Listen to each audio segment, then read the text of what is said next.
In today's video, I'll show you how you can delete a GCash account permanently. So let's get started.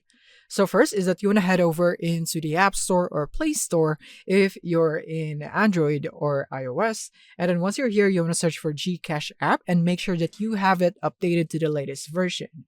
The reason for that is because you don't want any unwanted errors when you are deleting your account. Once you're done, tap on Open. And now in here is that you just simply need to log in into your GCash account. So you'd need to provide your MPIN and so on. And once you're in here is that you want to go here into your profile, which is on the bottom right. In here is that you should now be able to see this menu. And then you simply want to tap on your account name with a phone number or this right arrow icon, which is at the top. Once you tap on that, is that you will now be able to go into the details and you will be taken into the pane where you can see the delete account button at the bottom.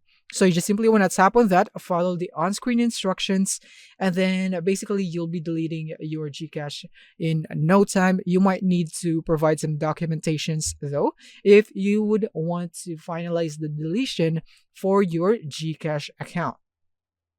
And I wouldn't be able to show you that in this video because it is not allowed to show that in here in GCash.